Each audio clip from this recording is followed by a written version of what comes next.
ಮಹದೇವಪ್ಪನವರಲ್ಲಿ, ಹಾಗೆ ನಿಮ್ಮೆಲ್ಲರ ಜನನಾಯಕರಾಗಿರುವಂತಹ Shri K M ಉದಯವರಲ್ಲಿ ಮನವಿಯನ್ನು ಸಲ್ಲಿಸ್ತಾ ಇದ್ದೀವಿ. ವೇದಿಕೆ ಮೇಲಿರುವಂತಹ ಎಲ್ಲ ಗಣ್ಯಮಾನ್ಯರು ಮದ್ದೂರು ತಾಲೂಕಿನ ವಿವಿಧ ಅಭಿವೃದ್ಧಿ ಕಾಮಗಾರಿಗಳ ಶಂಕುಸ್ಥಾಪನೆ ಹಾಗೂ ಉದ್ಘಾಟನಾ ಕಾರ್ಯಕ್ರಮವನ್ನು ಸನ್ಮಾನ್ಯ ಉಪಮುಖ್ಯಮಂತ್ರಿಗಳ ನೇತೃತ್ವದಲ್ಲಿ ಜ್ಯೋತಿ ಬೆಳಗಿಸಿ ಉದ್ಘಾಟನೆಯನ್ನ ನೆರವೇರಿಸ್ತಾ ಇದ್ದಾರೆ.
ಯೋಜನೆಯ ಫಲಾನುಭವಿಗಳು, ಈ ಮಹಿಳಾ ಮಣಿಯರು ಅವರು ಕೂಡ ಸನ್ಮಾನ್ಯ ಮುಖ್ಯಮಂತ್ರಿಗಳ ಜೊತೆಯಲ್ಲಿ ಜ್ಯೋತಿ ಬೆಳಗುವ ಈ ಕಾರ್ಯದಲ್ಲಿ ಸಹಭಾಗಿಗಳಾಗಿದ್ದಾರೆ. ಸನ್ಮಾನ್ಯ ಕೃಷ್ಣ ಬೈರೇಗೌಡರು ಕೂಡ ಜ್ಯೋತಿ ಬೆಳಗುವ ಕಾರ್ಯದಲ್ಲಿ ಜೊತೆಯಾದರು. ಅವರಿಗೂ ಕೂಡ ವಿಶೇಷವಾದಂತಹ ವಂದನೆಗಳು. ಬಂಧುಗಳೇ, ಮದ್ದೂರು ತಾಲೂಕಿನ ವಿವಿಧ ಅಭಿವೃದ್ಧಿ ಕಾಮಗಾರಿಗಳ ಶಂಕುಸ್ಥಾಪನೆ ಹಾಗೂ ಉದ್ಘಾಟನೆಯನ್ನ ಇದೀಗ ಸನ್ಮಾನ್ಯ ಮುಖ್ಯಮಂತ್ರಿಗಳಾದ ಶ್ರೀ ಸಿದ್ದರಾಮಯ್ಯನವರು ರಿಮೋಟ್ ಕಂಟ್ರೋಲ್ ಮೂಲಕ ನೆರವೇರಿಸಬೇಕಾಗಿ ಕೋರಿ.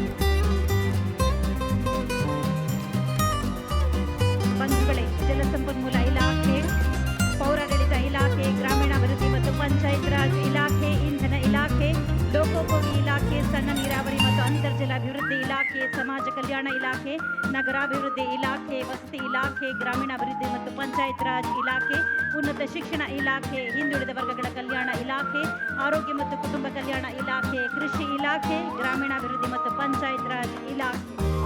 ಒಟ್ಟು ಕಾಮಗಾರಿಗಳ ಮೊತ್ತ, ಶಂಕುಸ್ಥಾಪನೆ ಮತ್ತು ಉದ್ಘಾಟನೆಯಾಗಿರುವ ಮೊತ್ತ 1,146 ಕೋಟಿ ರೂಪಾಯಿಗಳು. ಇದು ಕರ್ನಾಟಕ ಸರ್ಕಾರ ಮದ್ದೂರು ವಿಧಾನಸಭಾ ಕ್ಷೇತ್ರಕ್ಕೆ ಕೊಟ್ಟಿರುವಂತಹ ಬಹುದೊಡ್ಡ ಕೊಡುಗೆ.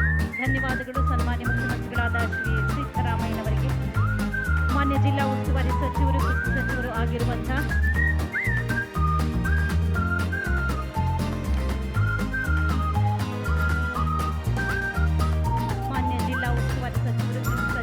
ಅನ್ನದಾತರ ಸನ್ಮಿತ್ರ, ಅನ್ನದಾತರ ಸಂಕಷ್ಟಗಳಿಗೆ ಮಿಡಿಯುವಂತಹ ಮಾನ್ಯ ಸಚಿವರಾದ ಎನ್ ಚೆಲುವರಾಯ ಸ್ವಾಮಿ ಅವರನ್ನ ಚಪ್ಪಾಳೆಗಳ ಮುಖೇನ ಸ್ವಾಗತಿಸಿ ಬಂಧುಗಳು.